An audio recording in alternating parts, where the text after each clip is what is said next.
history of helping the people of Hyderabad understand and make sense of real estate policy. And we personally go back almost 15 years. One thing I must say about Sandeep is that I've never seen him unhappy. He always finds a way to crack any problem, find a constructive solution. And that has been quite inspiring, Sandeep, for all of us.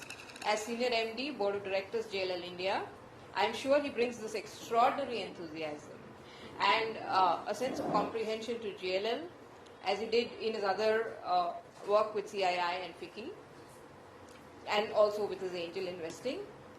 He will share with us today his big picture views and help us navigate the future. Welcome, Sandeep. Welcome. Ajitesh Korpulu, from a well-known real estate family, wanted to build on his own ideas, and he has brought to the city a fresh, innovative outlook to construction and design and lifestyle, and a totally new perspective about how you can look at real estate. And I've just been told by Sandeep he's been very, very successful in his planning. So welcome, Ajitesh.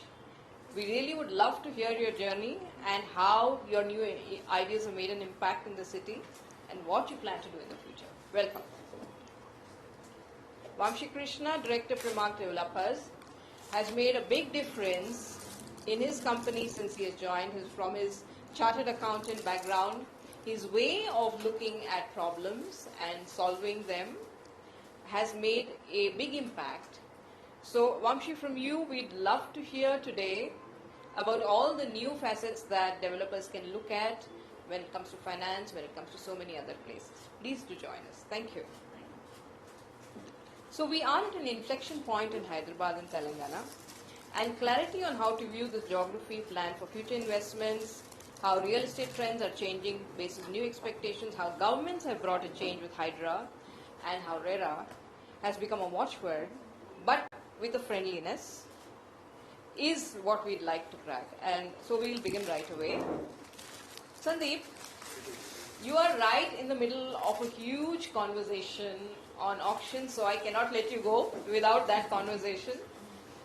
I think different people have different ideas about auctions, so I'd really love to hear your perspective, Sandeep. What do auctions really do to the real estate market? How do they change the city's valuations? And are they different when they are conducted by the government or otherwise privately? And how, in the long-term picture of the city, do auctions play a part? So we'd love to begin with that. No, thank you, Deepal and Team Times of India for inviting me. As you know, recently JLL partnered with TGIC for a record auction, Yes. and I think different stakeholders in real estate have different perspective. I think if you ask me, as JLL, as Sandeep, I'm extremely proud of the results. What has been seen, 177 crore per acre, yes, and the state exchequer earning more than 3,000 crores for the two land parcels of approx, both measuring 18.6 or 18.7 acres. Now, while there is a fear, Deepal, that it will lead to rise in land prices and the developers will find it a little difficult, yes, to get land, but I have a different perspective. Please understand, it is Raidurg. And I always believe that every matured city in India should have a Raidurg. The way there is a BKC in Bombay, the way there is a golf extension road in Gurgaon, we have Raidurg. And it has to be the costliest real estate in Hyderabad. Absolutely, I am in favor of that. And let me give you some facts, figures, and statistics, and I'll need some extra minutes to prove that. And when people hear me, and they will think that I'm a hardcore capitalist, okay, and people might not like it, but I'll tell you why it is very good for Hyderabad. A success of Raidurg proves a lot of economic indicators for the city of Hyderabad. The success of Raidurg auction shows the economic prosperity of Hyderabad, right? Now let's take example of Dubai. Now, Dubai, you have locations in the outskirts where Shobha is doing the big township, and you have there the products are priced very moderately. Then you have the product and you have the assets close to Burj Khalifa, which is priced very, very high. But Dubai is known for those products, if you have to talk about in the world perspective and or the eyes. So rather with that infrastructure, with that quality of retail, with that quality of F&B, that infrastructure was always underpriced. It was always underpriced, and it is high time that it should get priced. So I'm very happy that Raidur is getting the price. Just think how when globally, and I always say that when globally people get to hear about the success of an auction. If you see why DLF, the latest product of DLF in Gurgaon, that is Delhi, is 100 crore per flat. I'm just giving perspective, right? Because DLF has proved it, that micro market has proved it, right? And that there is an ecosystem, and there is an aspirational living for the people who want to live that, right? And then that ecosystem can be built, and I feel first in Raidurg, and now then second phase can be a Neopolis. So I 100% support the auction of 177 crore per acre, because that shows the economic prosperity of the city. That is my way of looking into the auction, Deepal. And probably Neopolis can also cross that. So Neopolis obviously is going to happen, and I'm very confident that it will also be a mega success. And the way the past indicators are, and the way things have been planned in Neopolis in terms of infrastructure, and with the connectivity and all, it is going to be a bumper success is my take. And if you say think of next 5 to 10 years, I think it will hands down beat any other location in India, and that is my take. That sounds fabulous. Yes, please, you can add. Yeah, just to add to that point, Deepal and Sandeep. See, another big advantage when auctions happen, right? See, typically developers, the way for us land is a raw material, right? And most of the land acquisitions happen extensively around relationship building, which takes like anywhere from a year to 3-4 years to scale a relationship. I'm very much in support of auctions because you can cut down that time. So for young entrepreneurs like us who have grown rapidly, short span of time, that was because good amount of land was available through auctions, where you can cut down the relationship building time, right, which takes from 1 year to 3 years to 0 minutes. You just have to be a bidder and you'll get the land. And second thing is, when the government itself is becoming supplier of the land, see, government is the biggest function of the state. Right, they have the biggest power in the state, right? The title is much better verified. Of course, there might be some challenges in some cases, but broadly speaking, by and large, the title which is provided by government has been the best title which has been provided to the market, right? So all of these sort of things, now the raw material comes to me quicker, and with a much more cleaner format from a legal aspect. Naturally, then I can focus more on the manufacturing aspect. That is, build a good product, so that consumers can come and buy it, right? So these are the two major advantages when the supply comes from the government. And second thing is, when it comes via an auction, right, the price discovery is well achieved, so that for the exchequer, for people, their due share is coming. So I suppose when you price your product, it already has a background, it already has a story, it already has a backing, right, from the government. Yes, of course. So, sir, in all this excitement, and I can see a big smile on Dr. Sir's face, about the, we are talking about the evergreen city that we live in. How do you see the new builders and the existing builders comply with RERA, whether it is the builders or the agents? Do you feel that there are things which you would like to introduce to the city more, or do you think there is a decent level of compliance across the board? Thank you so much, Deeplaji. First point, of course, while introducing, you said Sandeep is always happy.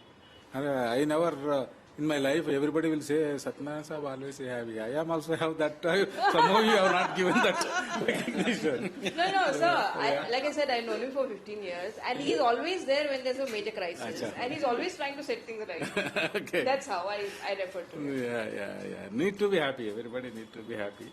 Then only the performance or the output will be good, the best. Yes. So with regard to the developers, of course, RERA regular functioning started only July 2023 onwards.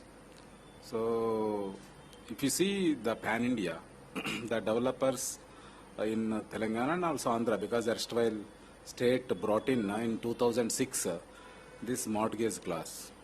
So the builder need to comply all the things mentioned in the sanction plan by the competent authority, also the technical approval given by the planning authority. So all planning regulation and development control regulation shall be adhered to get that 15% or 10% mortgage. That is why they are well structured, because of that condition is there. That is the actually great strength as far as RERA is concerned for implementing.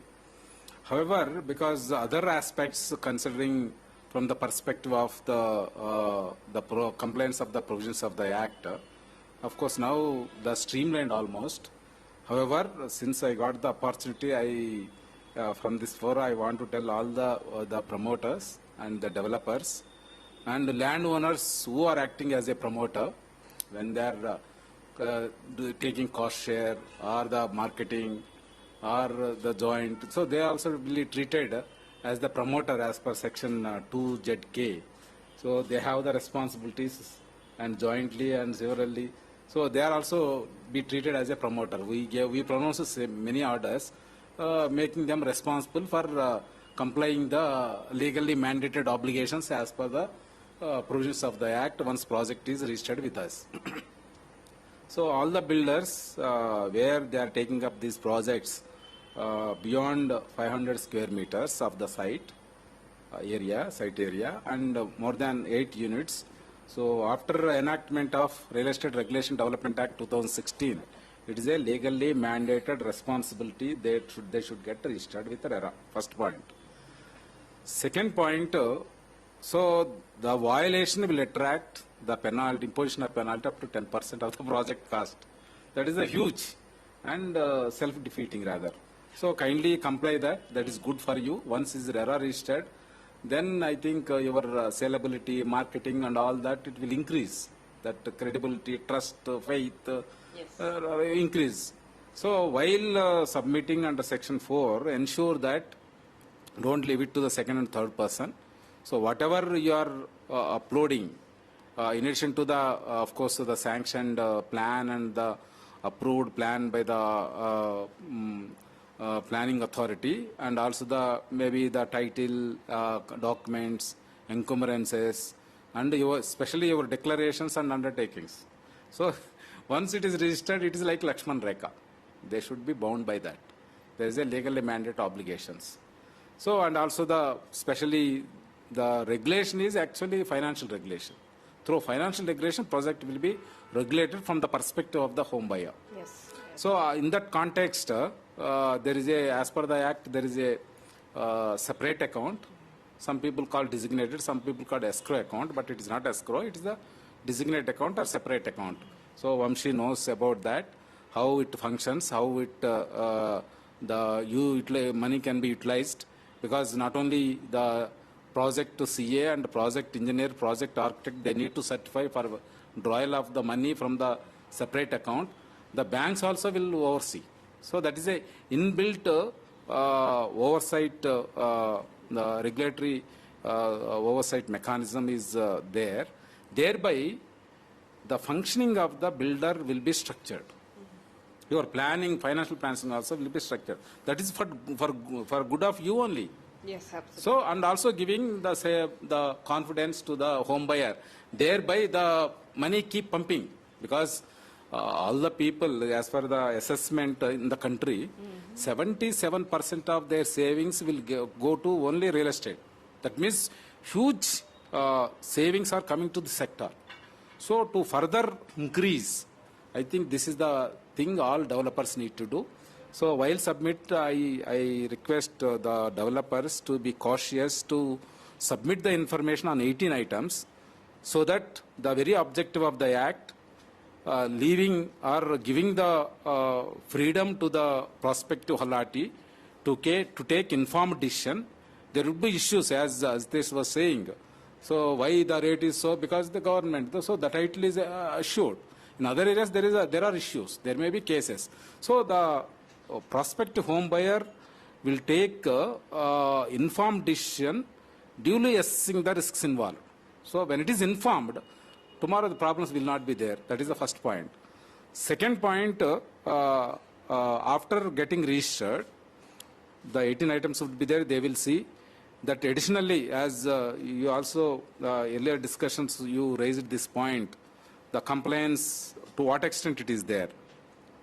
After once it is registered, it is the legally mandated responsibility on the part of the promoter or the developer that quarterly reports they should submit. So section 11, 1B2E, it is very clearly says every quarter you should need to submit 3 reports. Form 1 by the architect, Form 2 by the project engineer, Form 3 by the project CA.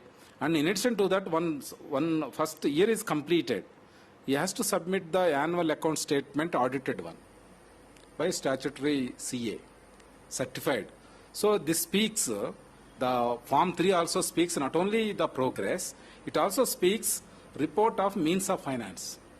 So that is actually inbuilt mechanism to the promoter, not get into any kind of the problem in the future. So you should see how the finances are flowing. Yeah. You should have articulated plan, detailed plan of how you are going to raise or infuse the finances to complete the project as per the timelines you committed while submitting the proposal to the RERA.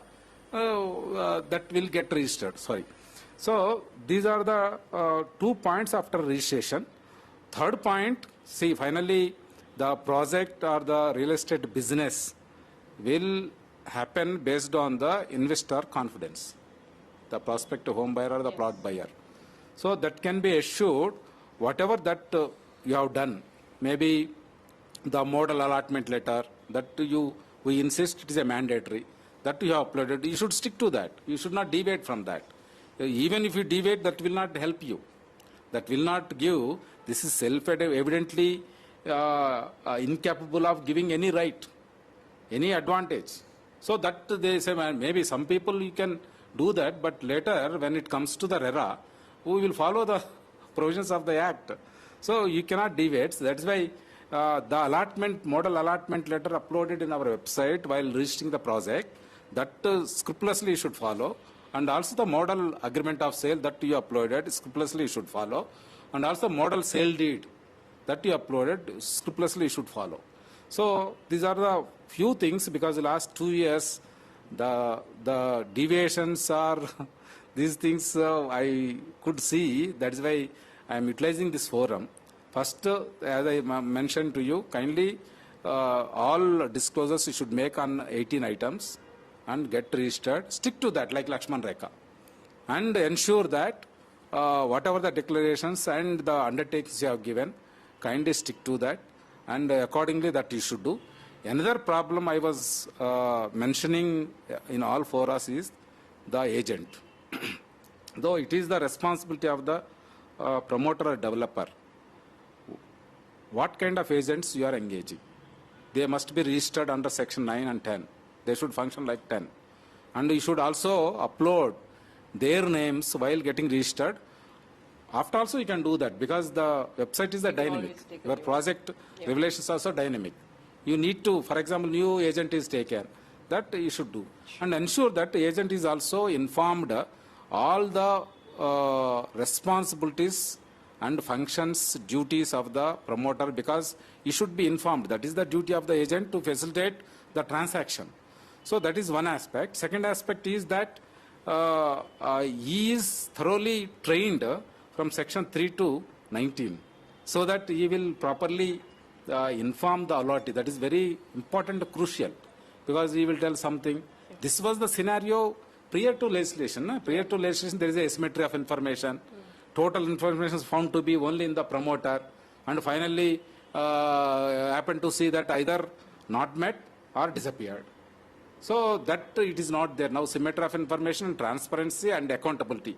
Unless and until you train the agent, properly. One is registration, second is aware of section 3 to 19, so that he properly communicate to the prospective home buyer, and he will be informed totally. Of course, he is expected to do thorough diligence while taking the informed decision to invest.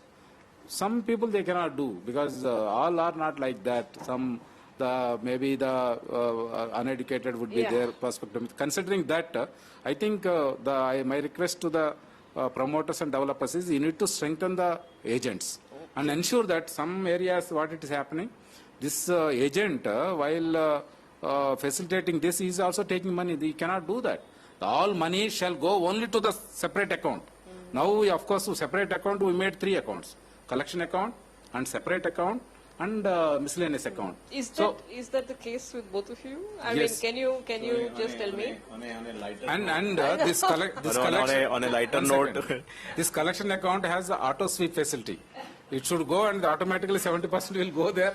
The 70% there is a mandated provision saying that you can draw in proportion to the percentage of construction. That would be certified by the CA and also project architect, project engineer. Yeah, you want I want to ask the builders, really. No, on a lighter note, when he meant agent, he meant me, and when he said builders, he meant these both of them. So he's basically the Singham, Rera Singham. So basically, the Rera Singham. So so I think after let me tell you. Not that he's sitting here, there is Rera in Hyderabad, is a different scenario before him and after him, right? After he came, I think things have really... Listed companies together did a sale of 14,000 crores a year. Listed company means you can assume plain vanilla that they're way more compliant, right? Naturally, because it's part of whatever SEBI regulation. Yes. Now, 2016 was a year when, 16-17 when Rera came. Now in 10 years, 2025, the listed company share has gone from 14,000 crore per year to 1,80,000 crore sales this year. So clearly it is indicating that people who abide by RERA is what the market needs. Yes. So it's not builder versus RERA, builder and RERA. Yes. So we both are on same side of the table to empower the customer. That's very well And I think tools like ChatGPT and these sort of things greatly enhance this entire thing. And we are even making some sort of a content around, like a lecture series around what are the rights of the customer under various sections. So I think that's it is you're seeing empowered that, you. and the players who are probably not able to do that, they are seeing the market share subside. They are, Right, very well said. So we have been talking about the evergreen city, and how the regulations, when the regulations are well maintained, people increase the faith and the trust in the city and its real estate. But everybody wants to know, where is the city going? So Sandeep, where is Hyderabad going? Next 5, 10, 20 years, what do you see? And see, I'll tell you why I'm asking this question. See, we talk in very generic terms about, sometimes we suddenly have a new future city. So people are not able to wrap their mind around how the city will progress, irrespective of the different new plans. With all your experience, where do you see Hyderabad going? See, first of all, and after spending 26 years in Hyderabad, I can tell you with all confidence, and being in part of JLL and part of the ecosystem, Hyderabad has reached a maturity level where the city itself, the ecosystem itself will propel itself to grow to the next level, right? Now I'll give an example. Now let's talk about Bangalore as a city, right? Now, everyone says that you need a very proactive government, right? For the city to grow, for the state to grow, for the real estate to grow. Now people keep cribbing about the infrastructure and the road, right, of Bangalore. But in spite of that, out of the 75 million square feet of office space absorbed last year, Jan to December 24, 23 million square feet, almost 1/3 was done in Bangalore, in spite of poor roads, in spite of bad infrastructure, in spite of potholes, in spite of bad governance. Why? Because the city has reached a maturity level where it's propelled itself, right? Similarly, I believe Hyderabad till 2014, 15, 16 is very different than Hyderabad of today, right? So Hyderabad has reached that level where the ecosystem, now you see how the GCCs are blessing the global capability centers are blessing Hyderabad. Now every week or once in every 2 weeks you are getting one GCC opening up, right? And why? Because they have fundamentally, the way you're asking me the question, the GCCs have a faith on the long-term future of Hyderabad, right? Now just because one government change, another government will come, does not shake So that could have been till 2015, 16 or 17, right? That a government change might create a nervousness, right? And I strongly believe that might be the case in Andhra Pradesh, neighboring state, because it's not reached the level of maturity. But for this state now, a change in government might give you a very short-term blip, but for a long-term perspective, it is very secured. It is, I'll say in a way, if not 100%, it is 80% in autopilot mode, right? And this city will grow. It has a great future, and there are many reasons to it. And the reasons is that look at perspective. Do you know why NCR keeps growing? Because there are 4 states: Uttar Pradesh, Punjab, Haryana, and let's say Himachal and all this. What is the aspiration of a person who is there, normal, common people, that I want to have a real estate in NCR, right? So you are talking of a population of 4 states who wants to invest in. Yes. I fundamentally believe that if not now, in near future, Hyderabad, the way it is growing and the ecosystem and the infrastructure will be the fulcrum for all the people in South India, irrespective whether it is person in Tamilian or a Karnataka or a Kerala and all. I don't see that in any other state, right? It is just a matter of time. The way NCR is the capital city for all the 4 states, similarly Hyderabad will sooner or later become where all these people from the 4 states, neighboring states, whether it is Andhra Pradesh or Kerala or Karnataka, they want to have a piece of real estate in Hyderabad, right? So I think I don't even have 1% of iota or doubt that the Hyderabad future for next 5 to 10 years is amazingly strong. Absolutely, yes, there will be some short-term blip, but that is part and parcel of real estate cycle. I think best of the cities like New York have seen that blips, but on a long term, 5 to 7 years, it's I think very few cities in India can think of a story what Hyderabad is there. Yes. Yeah. And before the whole FSI thing, does it that limited FSI may hit citizens later with government services not as much working in it? And does anyone who lands in the airport, takes the outer ring road and comes to in time. Once he sees the skyline, he says, wow. And he says, what has Hyderabad has become in last 7 to 8 years, right? Recently, my friend came from Dubai. He is in Dubai for 22 years. He was coming to Hyderabad the first time. He was mesmerized by seeing the skyline. Why do you think he was mesmerized seeing the Hyderabad skyline when he came from outer ring road from?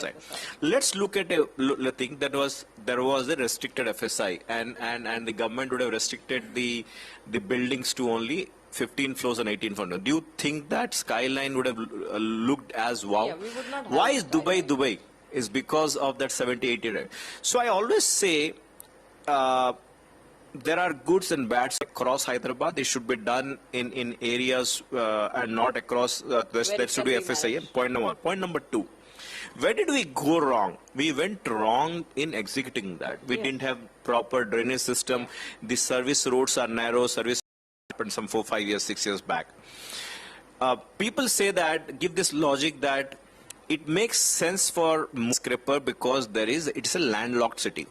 It does not have a land. But Hyderabad does not make sense to have high-rise towers or unlimited FSI because Hyderabad land is abundance.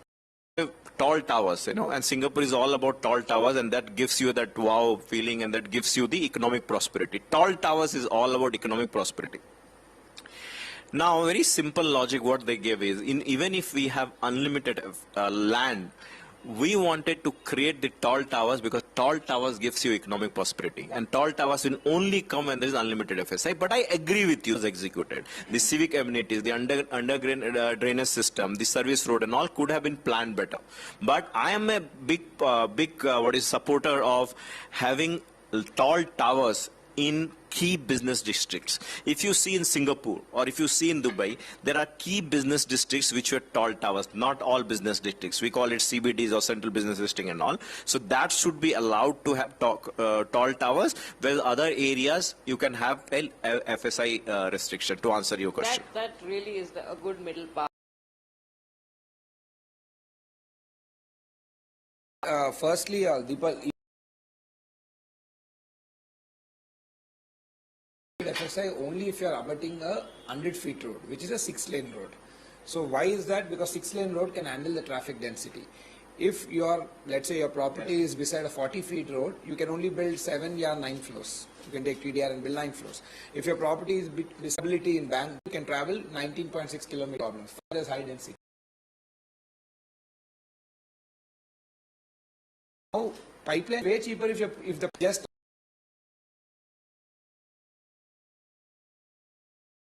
because it's so far spread out. So high density is the only way where government, municipalities can have a built infrastructure. Now, the more the people use it, lesser the cost. The less number of people use it, more the so government service. So now we are clear we are the most have a consciously think about all these things all the time. Who are thinking about all these things all the time. Who are thinking about about what kind of homes do people want? What kind of homes do people want? Gated communities, what? Tall communities, what? Tall towers, yeah. You want to take it? Yeah. Towers, yeah. You want to take it? Yes, please. Vamshi. So, and then entertainment. So, wherever there is all three E's are reachable, then that is where most of us would like to have, that is where the market is. So, if educational institutions are nearby, employment is nearby, then the entertainment is nearby, then most of the builders would like to have their projects for the better marketability. So that's how we concentrate. In those areas where all three E's are available. Keeping that aside, why gated communities are getting more attention is because I'll take an example of standalones where the standalone building is there in the good community or a good colony, but there is a common facility which is a park is not available or which is very small. Then I don't get that feeling of community living or the nice colony or something like that. So whereas when we move to the gated community, that is where you will have all the amenities, including the club and then parks, walkaways. Yes.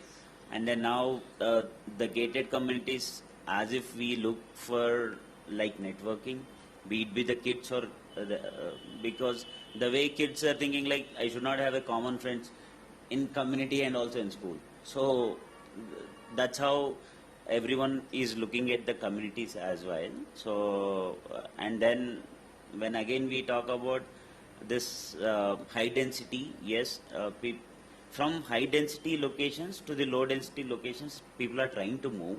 So that is where the cost of the infrastructure and all is becoming costly. Per se, we have one project where 140 flats per acre, which will lead to high density.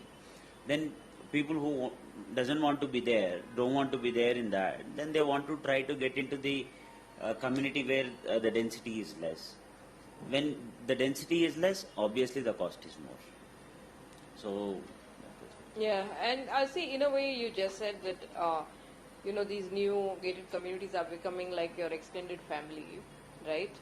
But Ajitesh, as a developer, how will you keep managing it down the future as we become more dense? They always want something else. So how, as a developer, do you see this matrix? See, it's very simple, Deepal. So, one physical infrastructure which will support it. Matlab, let's say you're building like 150 apartments in an acre or something like that, right? So, you need to plan for more lifts. See, what happens with high density? Seeing the number of lifts. So, we need to we have seen that the average wait time is less than 45 seconds at peak hours. Right? Next thing is got to do buildings before we go for approvals. We are having separate traffic consultants who specialize only in traffic design, study the entire master plan and make changes to it, right? And then next, everything got to do with your amenities, matlab your swimming pool or maybe badminton court.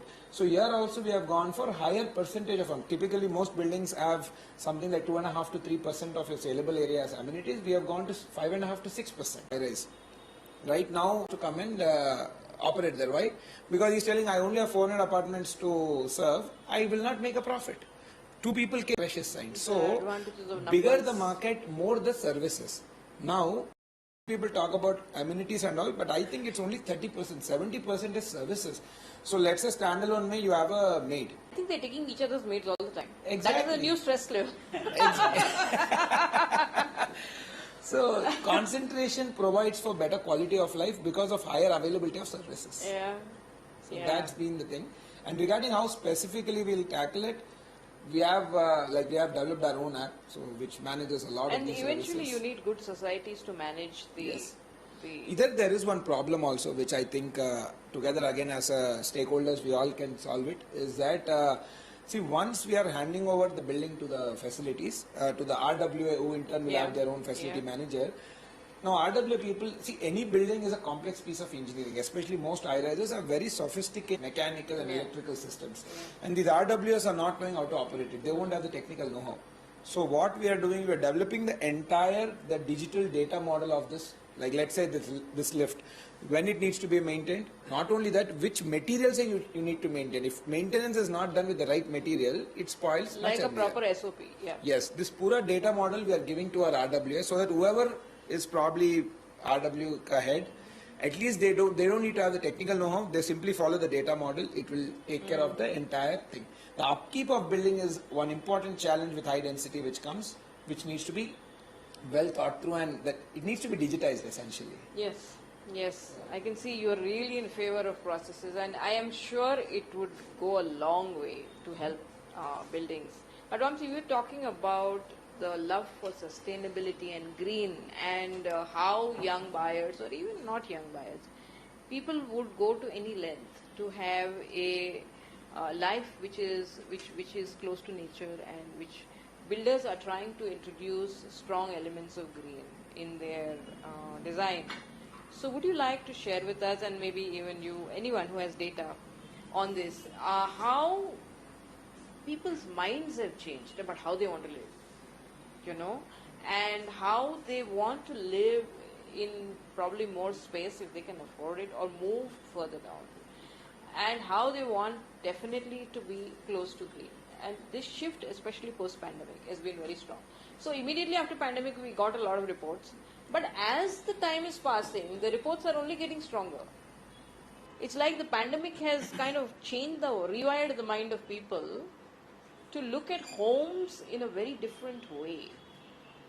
So anybody, please speak on it, but definitely the developers. Vamshi, can you So start? it is again thanks to regulators, they'll also keep percentage. more and more conditions in it. Yes.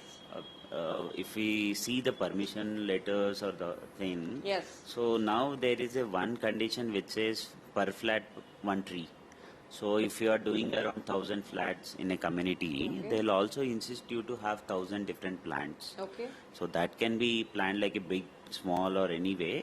So now that kind of in-depth even regulators are going, and to have the greenery around. Apart from that, we have a tot lot areas where it is up to us to make it beautiful greenery and all. And going by this IGBC norms Yes. are also, so the It adds, again it increases the pricing of the project, and I think that need not be, but it always even there are scenarios where you can cut down costs related to water usage. yeah. You can cut down costs related to paints, whereas there are some raw material which will cost us higher Sure. as well. So, but to fulfill the criteria of the IGBC, also will go for more solar based and all. Sure. So keeping that, even being in the city, following the regulatory norms, you can make your existing premises more greenery to comply with the regulatory norms. And then on top, it is the builder's Own responsibility as well to have more and more tot lot area. As they said, it is only 3% or 50,000 SFT, whichever is lower, to have a clubhouse. If we give a clubhouse, one smaller clubhouse for 3,000 customers, then the life is more. It is not. It is not that comfortable life with waiting for all the Yes. clubhouse facility. So it is where beyond the regulatory, we have to do a 6% or 7% or having 3% of two different clubhouses. These are the things which we have to make it. And then, of course, younger generations are moving from higher density locations to the apartments only to have this greenery. Accordingly, our directions they should comply. and if it is not done, the compensation it is there. So those aspects within the sticking to the approval given by the planning authority and sanction given by the competent authority. They will not find out how many times the developer has defaulted, what are the past projects, they will not go and all. Now this is little irony. You are investing your hard-earned money of 1-2 crore, you will not do the Janam Patri DNA testing. But when it comes to what is happening in, there are people who are part of the society, right? And they're the same people who if something happens on the maintenance issue, they will ask, they will write some 2,000 mails and they will keep writing and they will do, okay, this maintenance act says this, maintenance act says that and all. But the same people will not do. The issue is, I always believe, you take about any industry. If there is a slump on the steel industry, there is a slump in the manufacturing, the slump in the stock market. Whenever there is a slump in the stock market, the best of the stock market, the stocks, the quality stock, they don't get a beating. Or the best of the stock investors, they don't get a beating that way. My take is that best way to beat the bubble, if at all there is a bubble, is that pick your right partner or pick your right investor or pick your right partner. In case of a real estate investment, pick your right developer and you are safe about it, right? That is the way I look at perspective. You are trying to invest with a developer who is doing, let's suppose, I'll give an example, someone who is doing millions and millions of square feet of space, someone is doing hundreds of projects, and if something happens in the economy, and obviously that developer is going to get, so you do that. I always advise people that do all these metrics, right? How many projects they are doing, and have you studied is, if it is not an listed entity, find out what is his leverage, how much loans they have taken, and there's enough information on the. Believe me, there is enough information in the public domain, but you have to do your homework well. Yeah, no, I do think that gives everyone some sense of direction. I'd like to ask the builders. For the baby care centers or preschools, this we should add. Architect tie-ups and elements which are taking the best from buildings across the world. Branded homes, like of course you have a builder in life, and people want to go by those branded homes. Is, for me at least, from my understanding of real estate, is a relatively new phenomenon, right? And it goes way beyond just the builder and the name of the builder. Because a branded home now, I'm sure it will move in that direction, promises a certain, like you were saying, a certain